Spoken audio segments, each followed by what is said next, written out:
सहनाववतु सहनौ भुनक्तु सह वीर्यं करवावहै तेजस्विनावधीतमस्तु मा विद्विषावहै।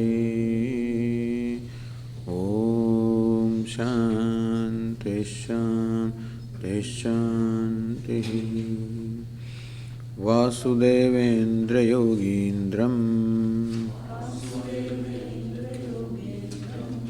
नत्वा ज्ञानप्रदं गुरुम् मुमुक्षूणां हितार्थाय तत्त्वबोधोऽभिधीयते।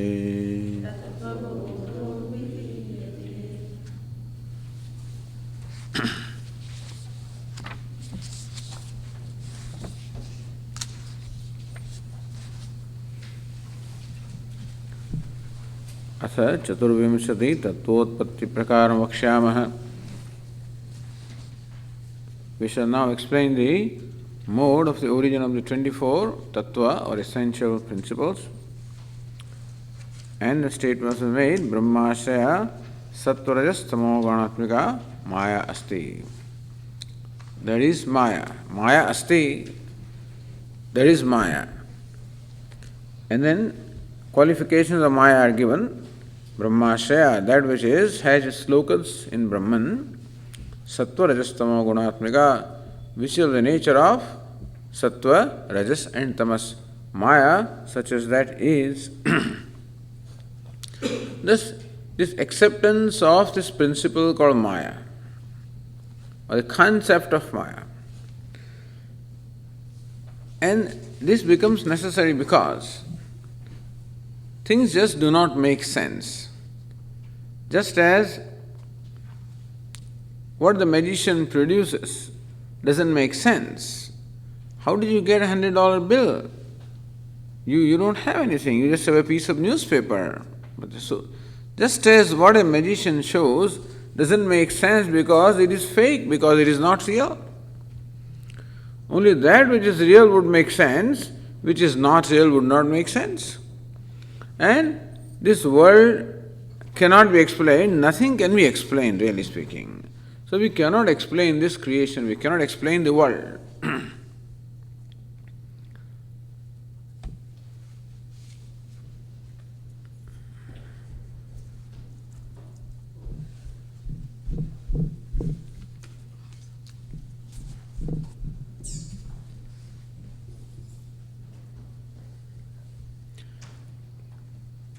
Question is, Brahman is limitless, and Brahman, the limitless, is the cause of this creation.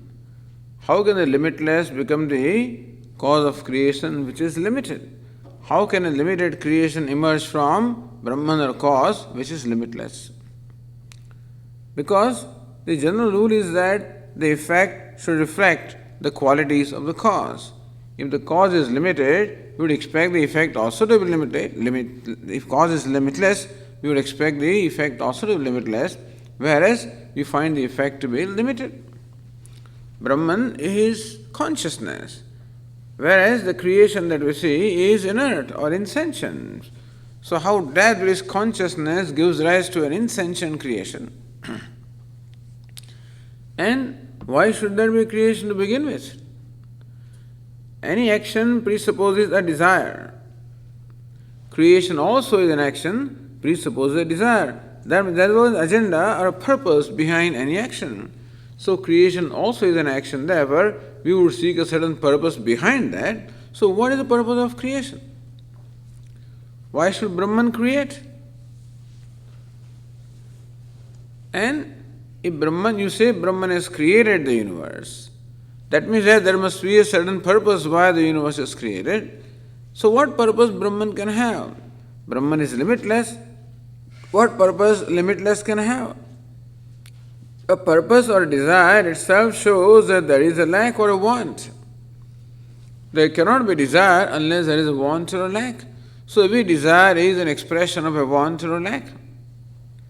And creation being also an action is preceded by a desire, that means that in Brahman also some want or lack must be there. How can there be lack or want in that which is limitless? And how did this creation come about? By what process? They ask these questions. For example, a pot maker makes a pot. And for that, he requires a material cause called the clay. And then he requires, of course, himself, which is the efficient cause. For any creation, you require these two causes, material cause and efficient cause. Like the pot requires a clay as well as a pot maker.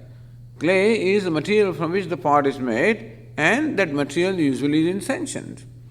And the creator is pot maker or potter, and he is a conscious being.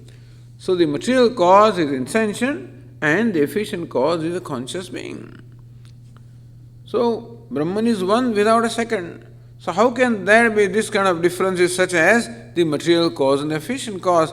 Because we find that the material cause is different from the efficient cause. See, when the pot is created, then the creator, namely the potter, is separate from the pot, and therefore the create is always different from what is created. And so this creation presupposes some kind of a duality between the creator and created, just as in pot maker and the pot. But then Brahman is one and non-dual. How can there be this kind of difference between the creator and the created?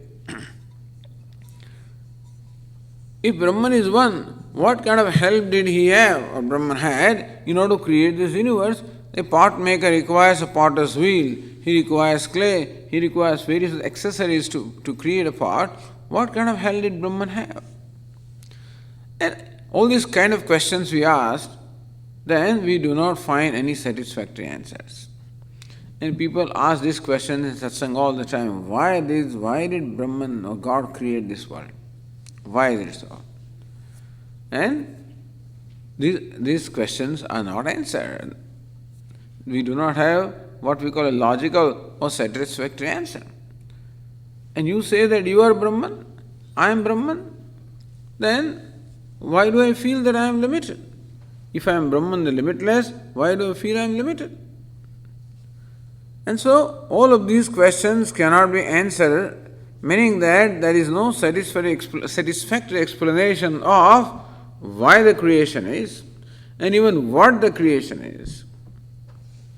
And therefore, to explain the inexplicable, this principle called Maya is presented by the Vedantins to explain that just as we said, the creation of a magician would not be able to make any sense, so also this creation does not make sense, but the only way that the creation of the magicians can be explained is that there is magic, which makes impossible thing possible, or which creates an appearance of what is not there. And similarly also, there is this Maya, which creates an appearance of what is not there, or which makes impossible appear to be possible. It doesn't make impossible possible, but creates an appearance of possible, which is in fact impossible. So thus, there is this creative power called Maya. And what Maya does is, it creates an appearance of what is not there, or it makes one thing appear to be different from what it is, just as the magic of a magician makes a piece of newspaper appear as $100 bill, and so also this Maya makes Brahman appear to be different from what it is.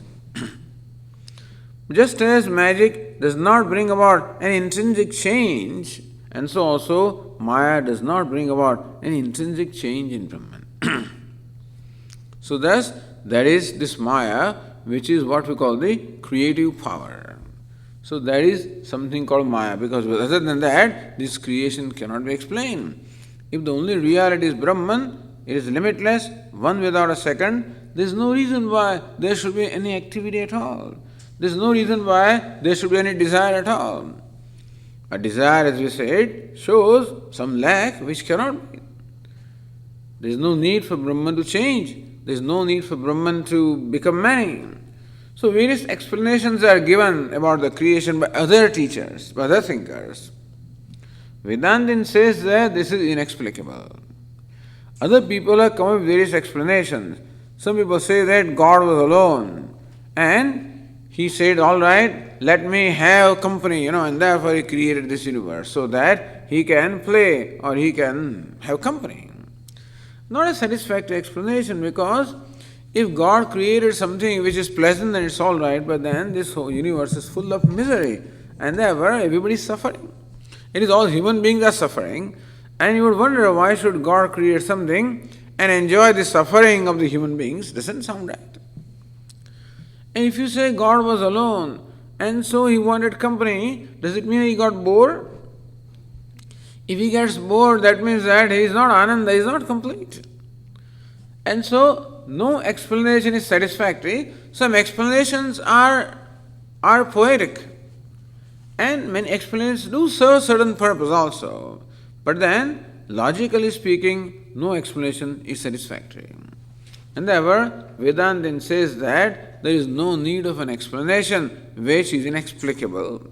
So Vedanta's explanation of the creation is, it is inexplicable. What is the explanation behind the appearance of a snake when there is rope? What's the explanation? Why should the rope appear as snake? What's the process by which the rope became the snake, but rope did not become the snake? If it became the snake, then of course we have to explain the process. It only appears as a snake. And therefore, in fact, there is no real creation.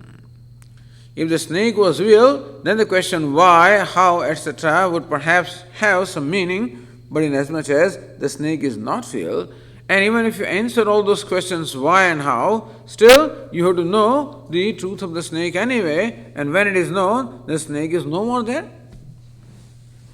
So Vedanta knows that when the rope snake is really analyzed, and when the truth about the snake is known, then you know that there is not going to be any snake anymore, because it will be found that all there is rope. That snake was a notion or a projection or an imagination of the mind. So this creation also enjoys a reality similar to that of a rope snake.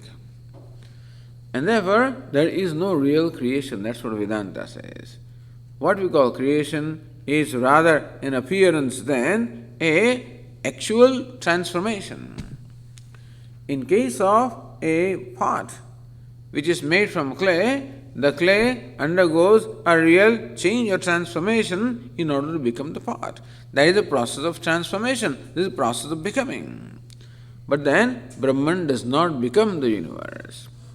It is not that Brahman is one, it becomes many when it becomes the universe. Brahman does not become the universe, meaning that there is no real change or transformation. Or like the milk that undergoes a change. So that kind of modification is there is no such modification also. So these are other models that are given also to explain the creation. Like the Sankhyas would say that there are two principles. One is the consciousness, other is matter.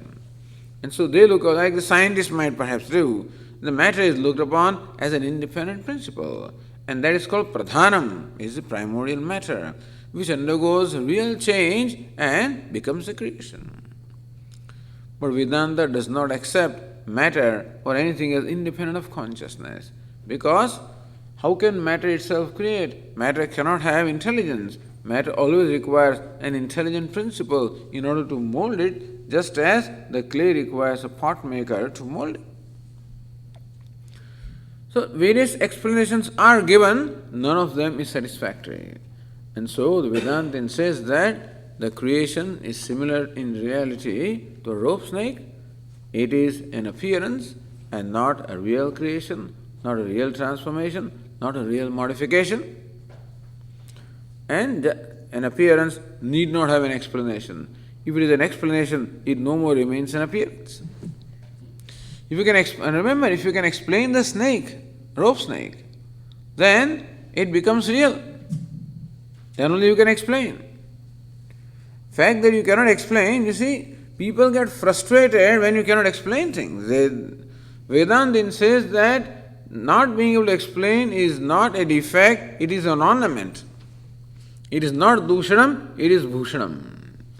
That you cannot explain anything in the universe, that is quite appropriate.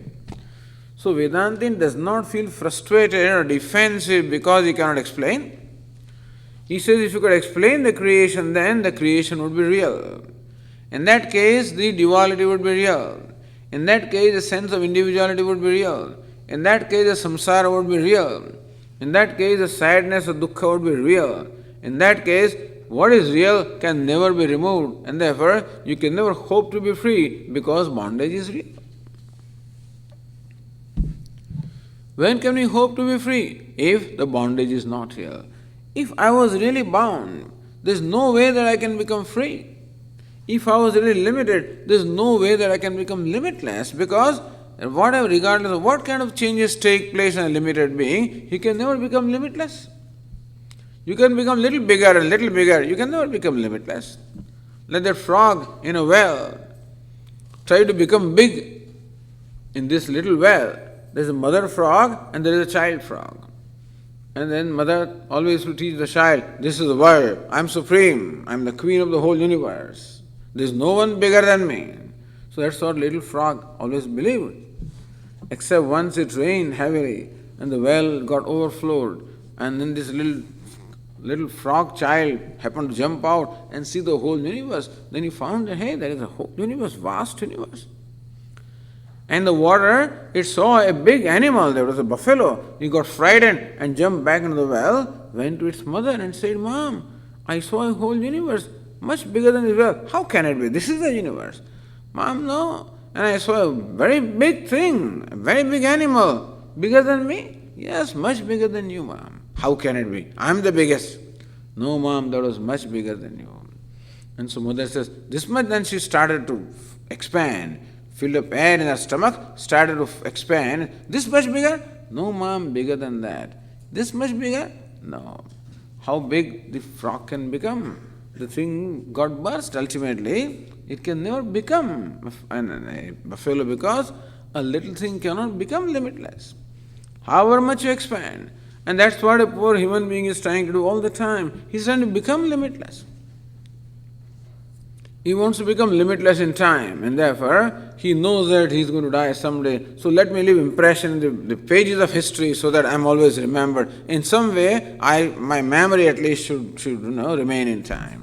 Or write your name in the tomb or someplace or wherever. Write some plaques so that you are remembered. The desire always to be.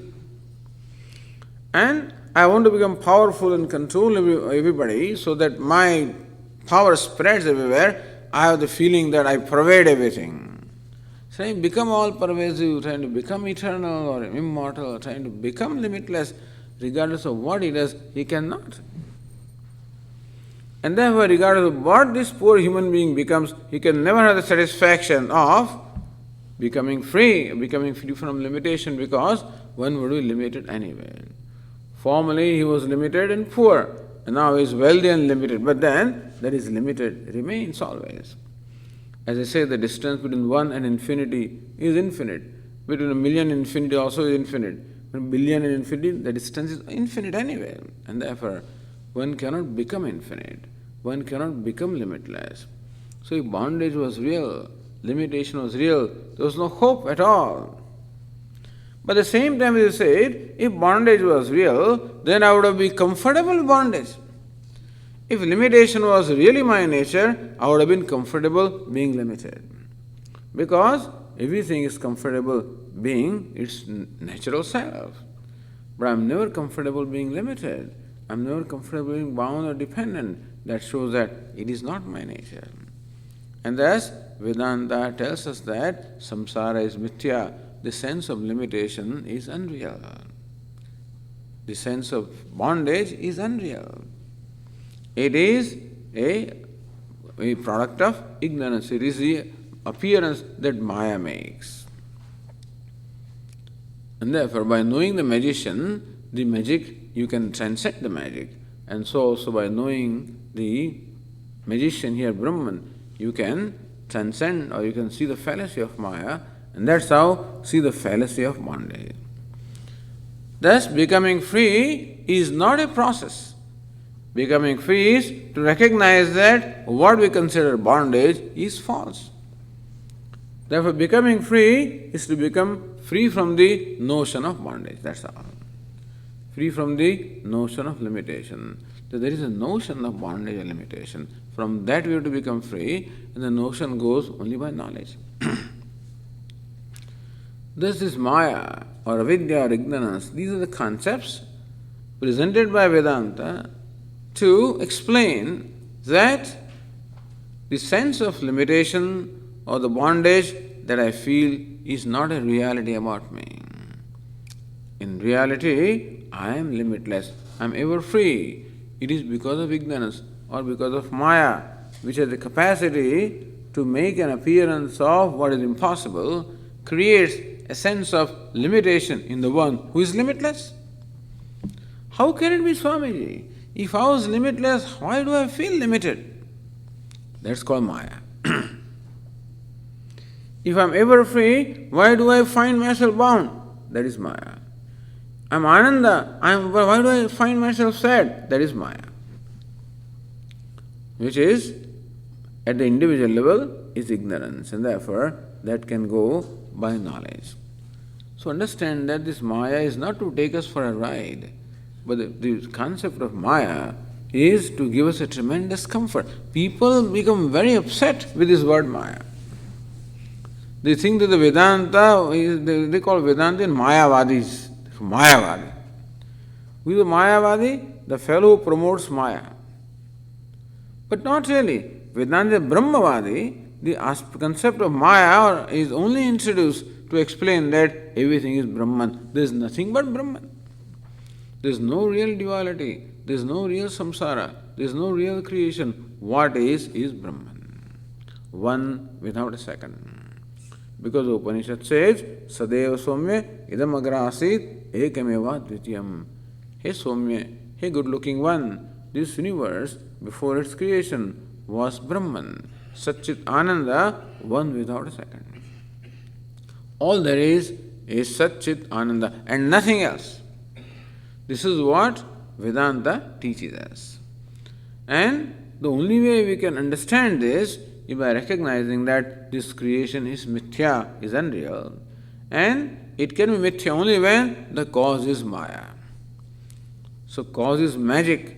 What is created by magic is unreal. So here the cause is Maya. The universe that is a product of Maya is mithya or unreal, which means that the duality is unreal. Sense of limitation is unreal. What is real is just one non-dual, limitless self. This is what Vedanta wants to teach. Sarvam khalu idam brahma. All this indeed is Brahman. All this indeed is limitless.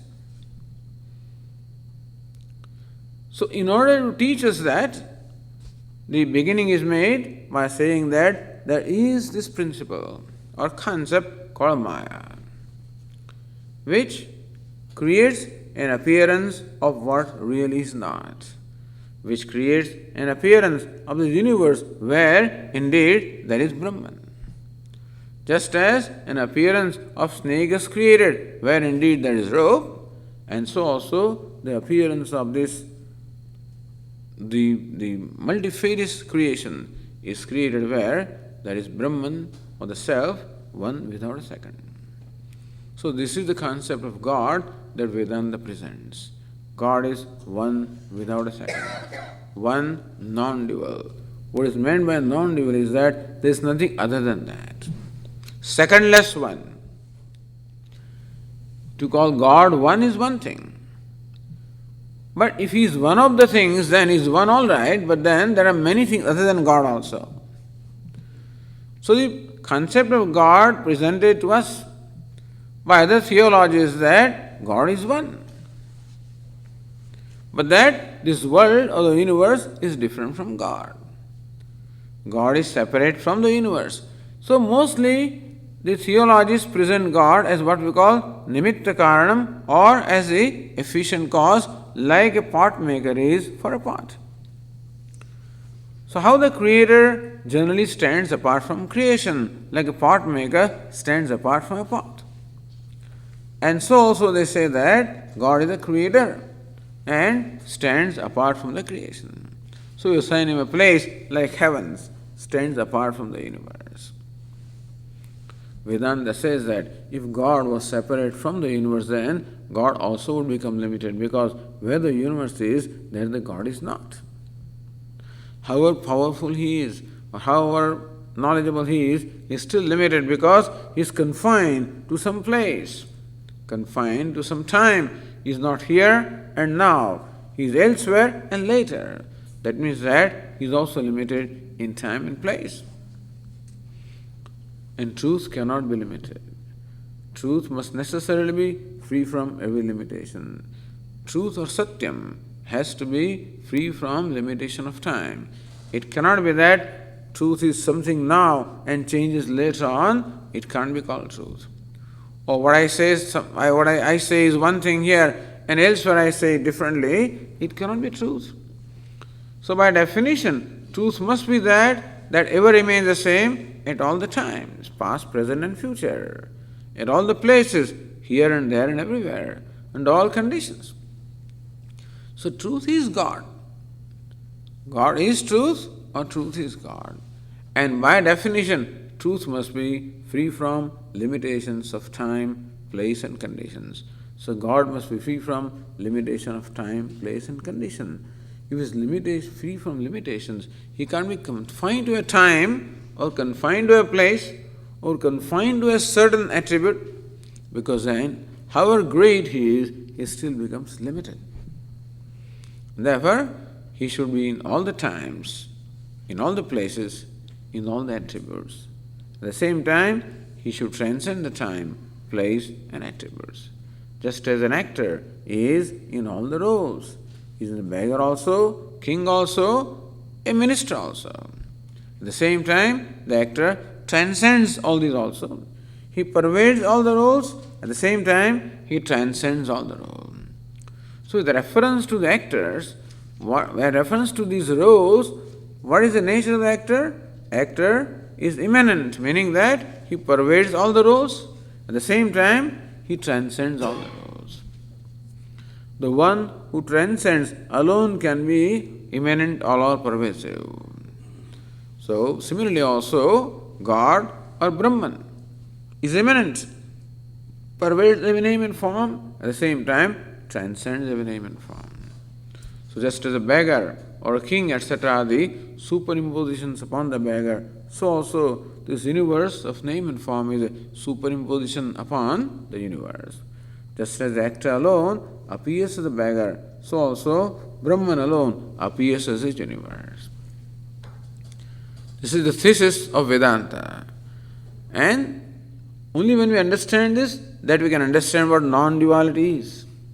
It is non-duality in spite of apparent duality.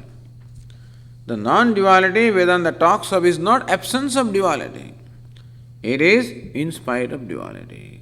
Meaning that even when we are experiencing duality, what is non-duality alone. And that can be when duality is not real. Therefore, the whole burden of describing the creation is to explain that it is mithya, that's all. Although the description is so systematic, then one would think that these people are describing a real creation. As we said, in Maya also there can be a method.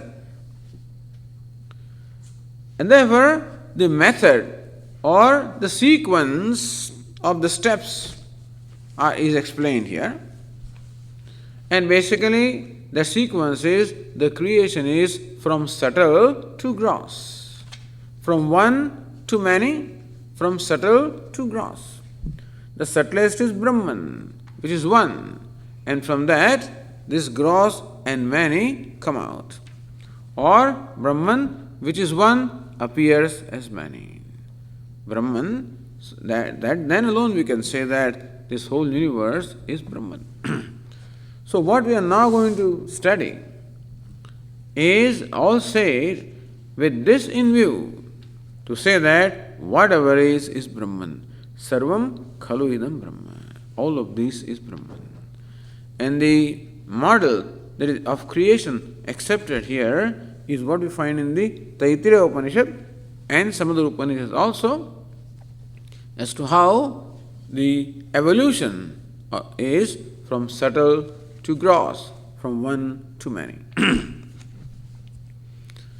And this creation can be likened to the creation of an ornament on the part of a goldsmith. Suppose goldsmith wants to make a chain. So the goldsmith takes a lump of gold. At that time it is called lump. Then he elongates it, makes a rod out of that. It is still gold, but now the name has changed. It is called rod, and its name and form has changed. He further draws it and then makes a wire out of that. So now a new name, wire, but understand, it is still gold. Then he cuts into various pieces. So now a new name and form, pieces. Understand, it is still gold. He turns every piece into a little ring. So now we have rings. Another name and form, understand that it is still gold. All those rings are joined with each other. We have a chain, yet another name and form, understand that it is still gold.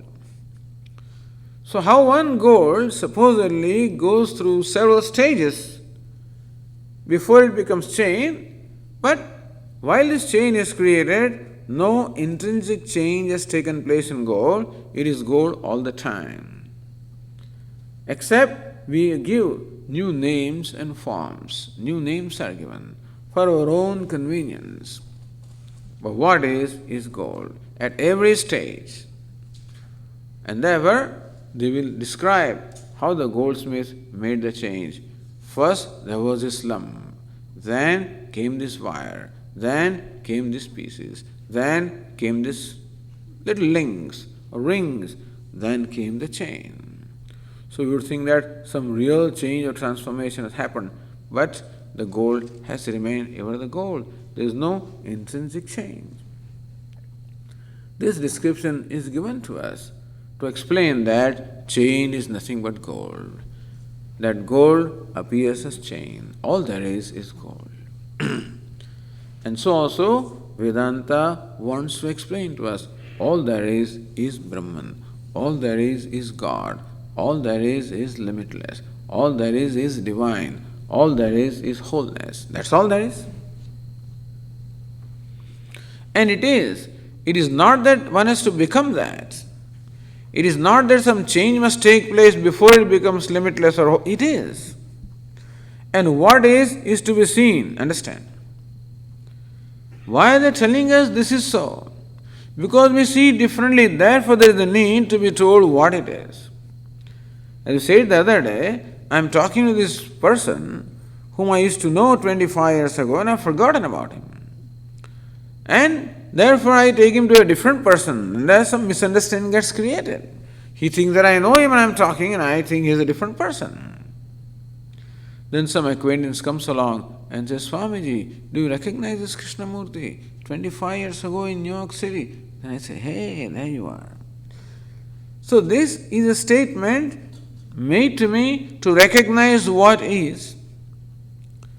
That statement does not produce Krishnamurti. It doesn't bring about a change. It just reveals what is. Well, what was the need of that statement? Because I looked upon or I perceived that person as different from what that person was. Inasmuch as I had a false perception, there is a need to be told in order to correct the perception. That's all.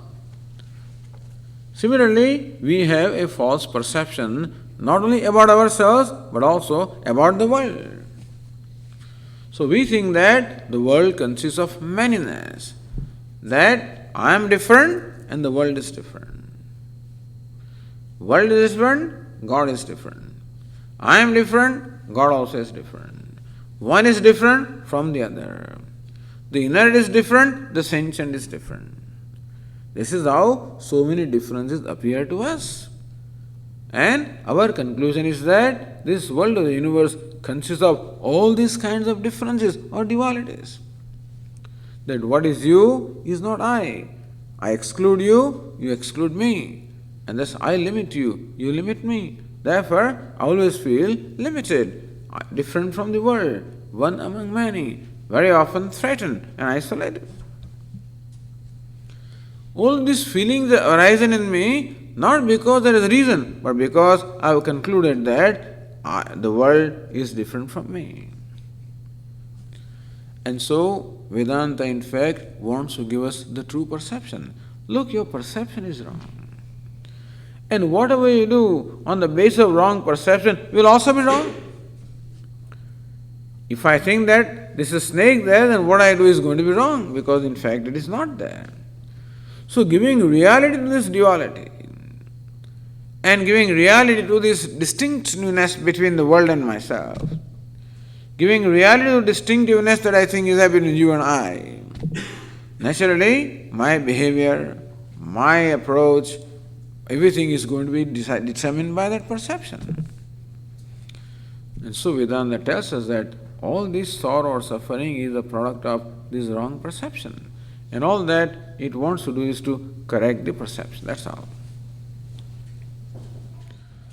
So that is, even though we perceive the duality, what we perceive is not, duality is not true. It is our mind or intellect that interprets the duality, and what is one non-dual. So this is the whole idea behind describing the creation.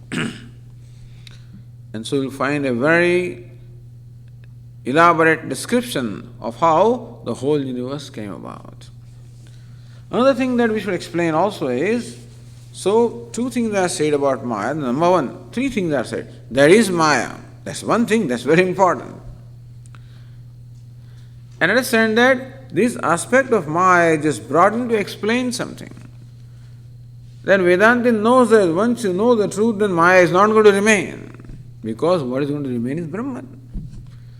Like that, what is it? That 18th elephant, Maya is like the 18th elephant. Maybe some of you have not heard this story, but that is a story of a very wealthy person. He died and he left his property to be divided among his three sons. And apparently he had specified who should get what, with different aspects of his property. Then there was a very big elephant stable. There were a number of elephants also that this wealthy person had. He had three sons. He had written that the eldest son should get half number, the second son should get 1/3, and the third should get 1/6, or 1/9 rather. So first one should get half the number, second should get, 1/3 the number, and third should get 1/9 in number. Okay, so this is how the specification was. They went to the place where the elephants were, they counted the number of elephants. There were 17 elephants. Now, they were supposed to be divided like this, half, 1/3 and 1/9. How do you divide 17 elephants? So they were all puzzled. They did not know what to do.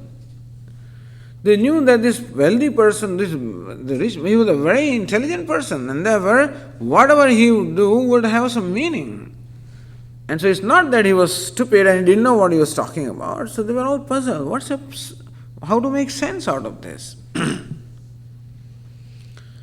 So while thus they were deliberating what to do, the minister of that town happened to pass by on his elephant with his retinue. And he saw these people deliberating among themselves and asked them, what's going on? What's the problem? Then he was told that this is a problem. This is what this rich man has said. This is how the elephant should be divided. And we don't know how to carry out this division because there are 17 elephants. So minister says, don't worry, take my elephant. Take it. All right. So they took, now there are 18 elephants. Now this was possible. So eldest son gets half the number of elephants. He got 9. Second son gets 1/3 the elephant. He got 6. But that makes it what? 15. Third son gets 1/9 the elephant. 2, which is what? 17. The 18th elephant is left, and the minister took it and left. So, this is how the 18th elephant is introduced merely to solve an apparently insolvable problem. Similarly, Maya is only like the 18th elephant. Once we solve the problem, there is no Maya because all there is Brahman. So this is Maya Asti. Something like this is. A creative power is there. A projecting power is there. A power similar to that which we use in our dream, and just as we project a dream world of our own. There is also the creative power given to an individual. And Lord, of course, has the total creative power from which this total or objective creation is projected. And Sattva Rajas Tamo Gunatmika Maya Asti. The Maya is made up of these 3 gunas or 3 components, Sattva, Rajas and Tamas. And that is by inference. The cause is usually inferred from the effect. Cause is usually inferred from the effect. When you see a sprout, then you infer that there must be a seed, because without the cause, the effect cannot be. And from the sprout also, you can infer what kind of seed it must be. If the sprout is a mango sprout, then you know that it must be a mango seed. So from the sprout, which emerges from the earth, number one, you infer that there must be a cause, because without the cause, the effect of the nature of sprout cannot be. What is the cause? A seed must be there, because of which the sprout emerges. What kind of seed it must be? It must be a mango seed, because the sprout is a mango sprout. Thus, the cause we do not see, the effect we see. The effect is what we call manifest. The cause is unmanifest. The seed is not the object of our sense perception. It is called unmanifest. The sprout is what we can perceive through our senses. It is called manifest. So effect is manifest, cause is unmanifest. And the nature of cause can be inferred from the nature of the effect. Similarly, this Maya is often called unmanifest also. It is the cause. And we can infer the nature of Maya. This Maya itself is an inference, understand? You say, Swami, but you don't find this word Maya anywhere. You do find it here and there, but still, Maya itself is a model, is an inference. That the cause of creation cannot be real. Inasmuch as creation is a projection, therefore, the cause is only the projecting power and nothing else. So Maya is a projecting power. So thus, that there is Maya itself is inference. Based on our study of what the universe is, we find that the universe is mithya. And we told you the other day that the scientists also explained to us that this universe, 3-dimensional universe that we perceive, is a projection. It is not real, it is a projection. Like my shadow is a 2-dimensional projection of myself, who is a 3-dimensional entity. I am a 3-dimensional person, extending in 3 dimensions, length, breadth and height. But the shadow which falls on the wall, shadow has how many dimensions? Only 2 dimensions. Shadow is a projection of this body. Similarly, we perceive 3 dimensions, length, breadth and depth. That's what we perceive. And they say that this is a projection of a reality which is 4-dimensional. And thus, it is now an established fact that the universe as we perceive is a projection. This is the word they use, a projection. This is what Vedanta has always said, this is a projection. And if this universe is projection, then the cause is what? Also projecting power. So Maya is the projecting power. That itself is an inference. What kind of projecting power it must be? There also we can infer from the effect. we find that this universe is made up of these three gunas, sattva, rajas and tamas. Sattva is tranquility, rajas is activity, tamas is dullness. So in the universe, we find a play of these three, sattva, rajas and tamas. For example, sunlight is sattva, brightness. The wind is movement, rajas. The rock is inertia, tamas. Sattva, rajas and tamas. Our mind also sometimes is serene or tranquil, sattvic. Sometimes agitated, rajasa. Sometimes dull, sleepy, tamas. So, this universe is made up of sattva, rajas and tamas. We will see subsequently that in our personality also it will explain how the gross body is a product of tamas. Our organs of action and the vital air, the product of rajas. Our organs of perception and the mind, product of sattva.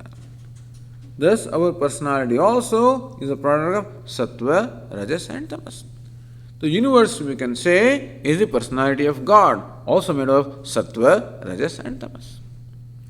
Just as we have gross body, subtle body, causal body, you can say that God, the totality, also has gross body, subtle body, causal body. The other day we said, just as our gross body, subtle and causal, Vishwa, Tejas and Prajna, so also God's bodies are called Virat, Hiranyagarbha and Ishvara. Same model. So sattva is tamo gunatmika, that Maya consisting of sattva, rajas and tamas. Because the effect cannot have the qualities which are not there in the cause. So cause, which is Maya, must have these three attributes, sattva, rajas and tamas. That it must be a projecting power, because the universe is a projection. And power is always dependent upon the one that possesses power. Power is not independent of the one possessing the power. Therefore, Brahmashraya. That Maya is ashrita, is dependent upon, located in Brahman, meaning that it is a dependent principle. Number two, it is Maya, meaning it is projecting principle. And number three, sattva, rajas, tamo gunatmika. It consists of these three, sattva, rajas and tamas. So the statement is made, Brahmashraya, sattva, rajas, tamo gunatmika, Maya asti. Begins from there. There is Maya. Begin from there. And then everything is very simple. So let us now read the process of description. Why not one of you distributes these handouts?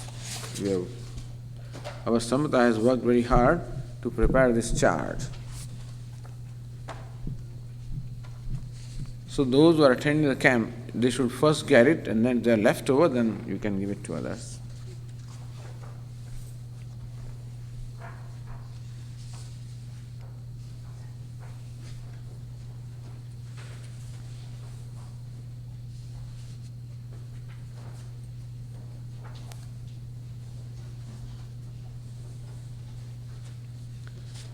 Thus the title of the chart is Mode of Origin of Creation, 24 Essential Principles.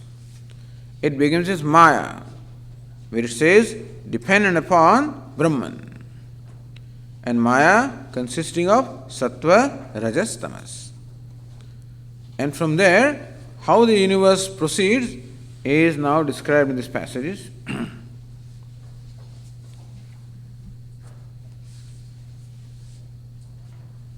So on the page 28, let us read this description. Tatah akashas sambhutah akashad vayuhu vayostejah tejasah apah advyah prithvi.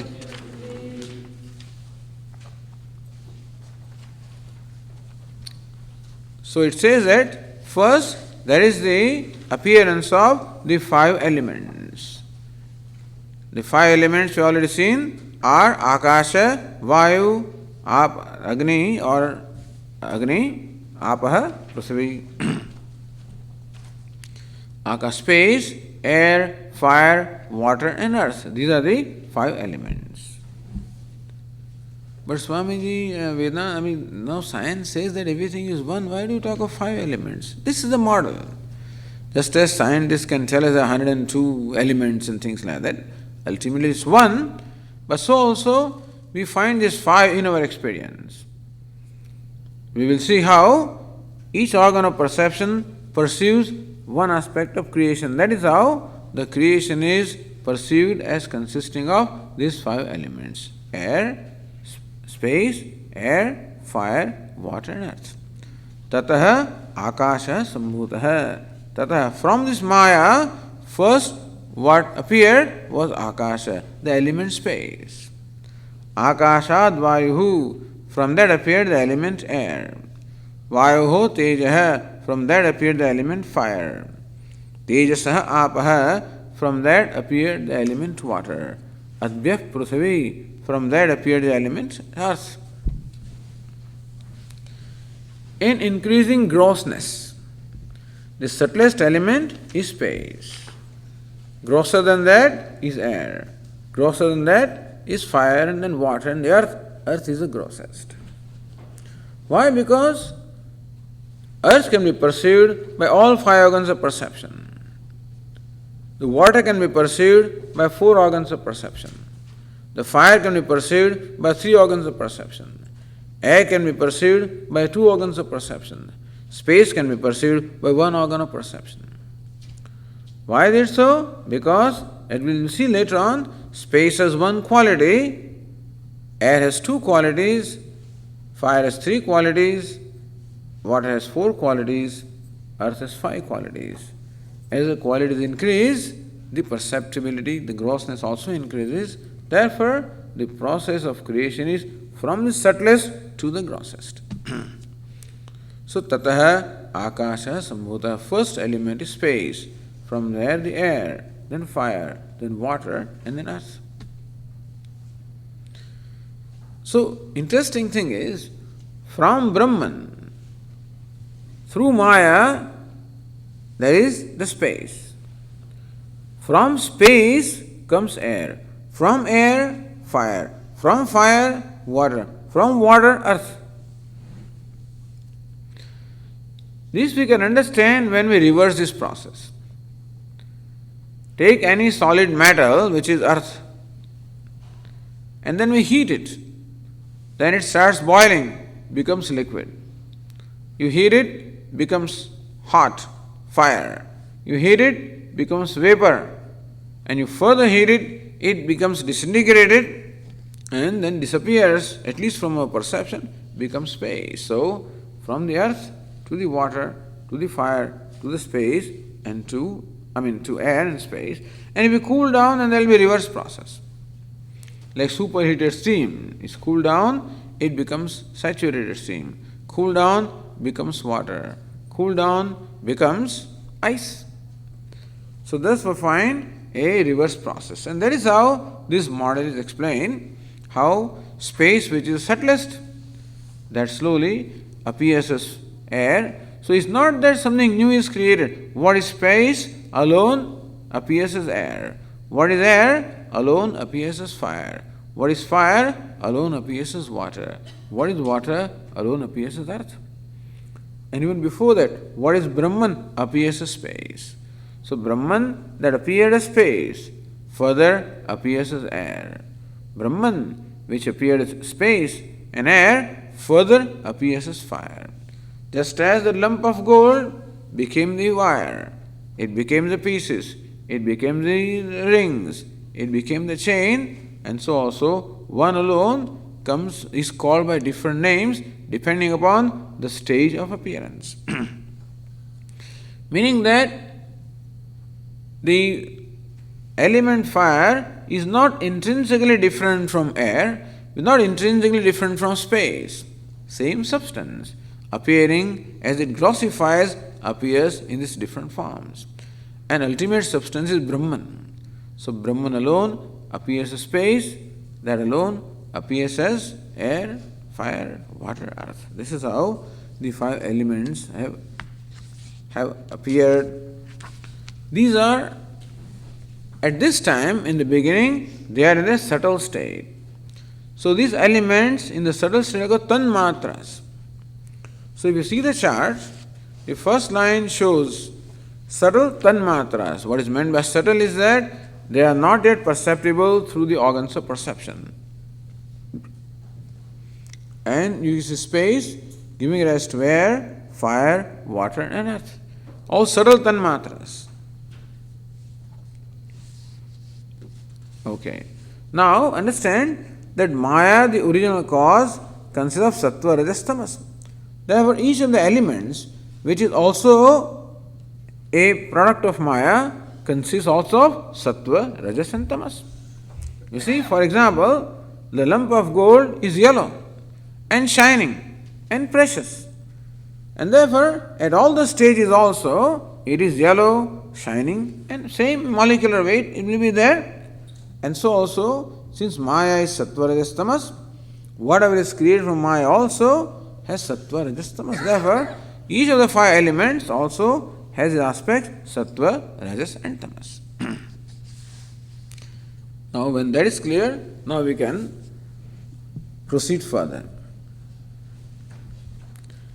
Etesham panchatattvanam madhye akashasya satvikamshad shrotrendriyam sambhutam. Now the text explains how the evolution of the sattva aspect first took place, then evolution of the rajas aspect, evolution of tamas. So of the sattva, rajas, tamas, sattva is the subtlest, rajas is grosser than that, tamas is the grossest. So first the element sattva evolves. So element sattva is in each of the five elements, and so the text explains Edesham panchatattvanam madhye, among these five elements, akashasya satvikamshat shrotrendriyam sambhutam. From the sattva aspect of this element space or akasha, shrotrendriyam, the faculty of hearing, the organ of hearing, so it appeared or evolved. So see your chart, from the space you see sattva, rajas and tamas. Below sattva you see ear, which is the organ of hearing. So our organ of hearing is the product of the element space, is the product of the sattva aspect of element space, is the organ of hearing. And then the text proceeds further in a similar way to explain the evolution of other organs of perception. Vayoho satvikamshad tvagindriyam sambhutam agnehe satvikamshad chakshurindriyam sambhutam jalasya satvikamshad rasanendriyam sambhutam prasivyaha satvikamshad घ्राणेन्द्रियम संभूतम. So from the sattva aspect of the element vayu or the space, we have the organ of touch. So you see space, underneath sattva aspect you see skin, meaning the organ of touch. Agnehe satvikamshat chakshurindriyam sambhutam. From the sattva aspect of the element fire, the organ of seeing, organ of sight. So organ of sight is born, the eyes. From the sattva aspect of the water, organ of taste, so we say tongue, from the sattva aspect of element water. And from the sattva aspect of element fire, we have the nose, which is the organ of smell.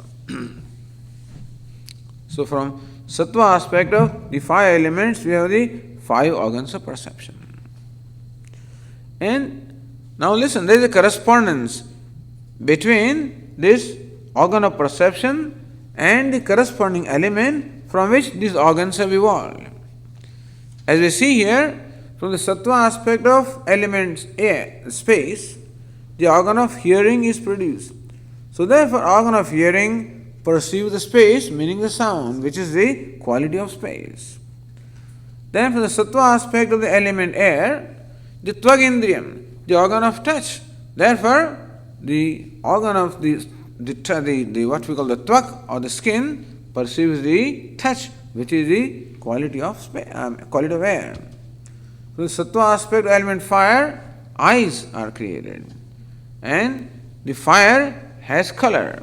Eyes perceive color. From sattva aspect of water, the tongue or the organ of taste. The water has taste, that is the quality, and the tongue perceives the taste. From sattva aspect of the element earth is created the nose, the organ of smell. Smell is the property of earth, and nose smells the earth, perceives the earth, perceives the smell, which is the earth. In short, from whatever element a given organ is created, that element perceives that same element. That organ perceives the same element. So 5 elements, and the qualities are sound, touch, color, taste and smell. And the 5 organs of perception perceiving those qualities correspondingly. So there is a correspondence between the elements and the organs of perception. Continuing, the next passage says, Etesham panchatattvanam samashti satvikamshat mano buddhi ahankar chitta antahkaranani sambhutani. Edesham panchatattvanam samasti satvikamshat. Now, combine the sattva aspect of all the 5 elements. Understand that the individual sattva aspect of the elements went into creating individual organs of perception. The combined sattva aspect. So, combine the sattva aspect of all the 5 elements. And what does that create? Says from the combined sattva aspect, the total sattva aspect of these 5 elements are born the antahkaranam, the inner organ. What is called mind in English is called antahkaranam in Sanskrit, inner organ. And the inner organ alone gains these 4 designations: mind, intellect, ego and memory, or manaha, buddhi, chittam, ahankara. This is called the antahkaranam, the inner organ. So thus antahkaranam or the mind is the product of the total sattva aspect of all the 5 elements. And that's what you see in your chart there. You see a full line emerging from sattva aspect of every element and joining total sattva aspect, and that giving rise to antahkaranam, inner organ, which has manas, buddhi, chitta and ahankara. So 6, 7, 8, 9. So first 5 organs of perception, then these organs of inner organ, the antahkaranam. Okay, we'll continue.